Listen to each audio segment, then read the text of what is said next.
Bonjour à vous les perles d'éveil, j'espère que vous allez bien. Donc aujourd'hui j'avais envie de vous faire une petite série de vidéos pour vous parler des différents mots que j'ai appris au cours de mon développement personnel et de mon développement spirituel.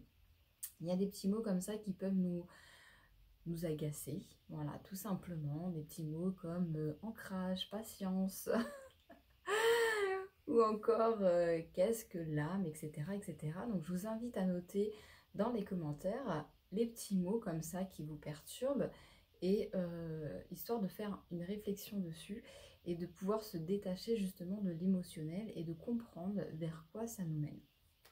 Le mot du jour, ça sera l'ancrage.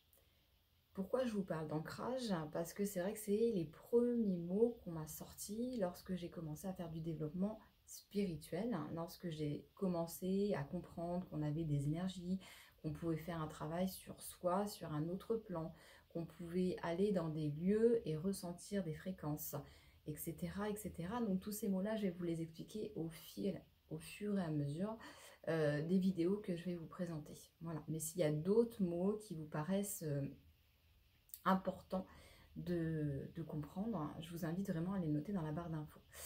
Ok, donc l'ancrage, pour moi, qu'est-ce que c'est? C'est au-delà de marcher pieds nus dans l'herbe, c'est au-delà de masser son corps pour le ressentir.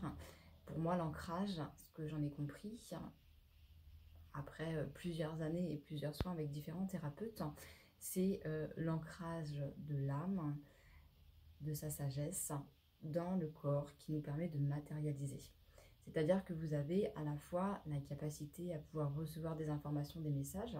Il y en a beaucoup qui sont très très connectés et qui reçoivent assez facilement des informations et qui peuvent d'ailleurs se perdre dans toutes ces informations et confondre le maintenant, je ne vais pas dire le réel et le non réel, c'est le maintenant et tout ce qui se passe sur différents plans ou tout ce qui se passe sur différentes personnes ou sur les lieux. Ok. Et là où j'ai vraiment compris ce qu'était l'ancrage, hein, c'est déjà lorsque j'ai fait de la sophrologie, que j'ai commencé à travailler sur moi et que je me suis réapproprié mon corps, c'est-à-dire que pendant des années, j'ai fonctionné, j'interagissais très très bien avec les personnes, il n'y a pas de souci. Tu me poses une question, je te réponds. Mais j'étais comme en dehors de moi. Je voyais le monde comme sur un écran de cinéma, je n'étais pas intégrée à la réalité. Et ça, je m'en suis rendu compte après, quand j'ai fait un travail sur moi, je ne savais pas auparavant que j'étais en décalage par rapport à moi-même. Ok. Et donc, lorsque j'ai fait la sophrologie et qu'à un moment donné, je me suis dit, putain, j'ai l'impression d'être... il y a un truc qui a changé. C'est comme si je rentrais dans le décor, je rentrais dans le spectacle, je rentre vraiment dans... Ouais, c'est cette pièce de théâtre qui se vit, qui se joue. Je ne suis plus à l'extérieur. Et là, je me suis dit, tiens, je devais être un petit peu en décalage. Et c'est vraiment en parlant avec plusieurs personnes que je me suis rendu compte que je n'étais pas la seule à vivre ce truc-là. C'est pas de la schizophrénie, c'est vraiment un détachement d'une partie de soi. Voilà.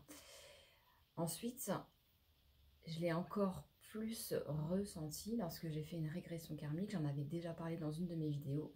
C'est-à-dire que à la fin de la régression, j'ai vraiment senti en fait qu'il y a une partie de moi en fait qui ne voulait pas rester prisonnière et s'intégrer pleinement à l'intérieur de moi.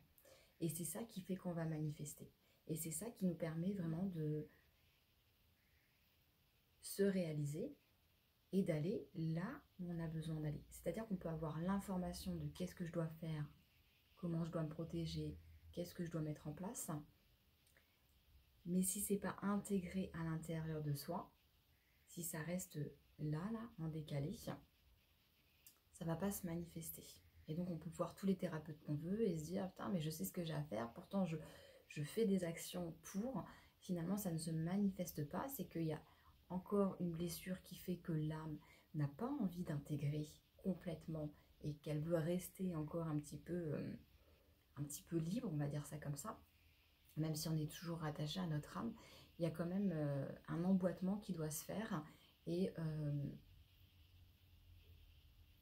une espèce d'union à l'intérieur de soi. Au-delà du féminin et du masculin, il y a également donc les polarités yin, yang, appelez ça comme vous voulez, peu importe, mais il y a le côté je reçois l'information et je me mets en action. Donc les deux doivent être associés, parce que si vous pensez à tout ce que vous devez faire et qu'à côté vous mettez des actions, c'est pas aligné avec qui vous êtes, avec la fréquence de votre âme. Et donc c'est pour ça qu'il y a des projets qui vont échouer, même s'il peut y avoir plusieurs potentialités. Voilà. Donc j'espère que pour vous, c'est clair.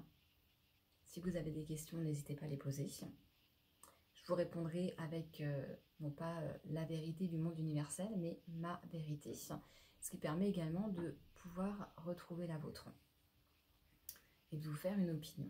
Voilà. Et donc voilà, l'ancrage en quoi c'est important? C'est important pour être bien déjà, pour pas être épuisé, fatigué.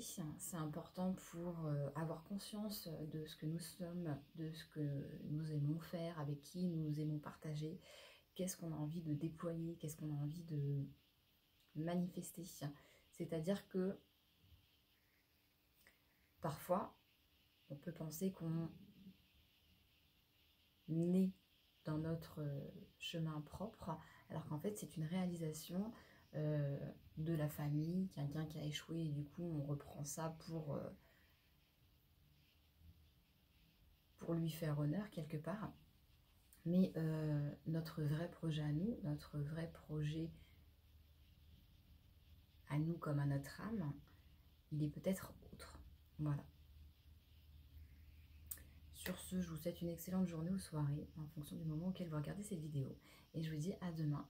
Qu'est-ce qu'on va faire comme mot? Eh bien écoutez, je vous propose qu'on travaille justement sur l'énergie. Qu'est-ce que l'énergie?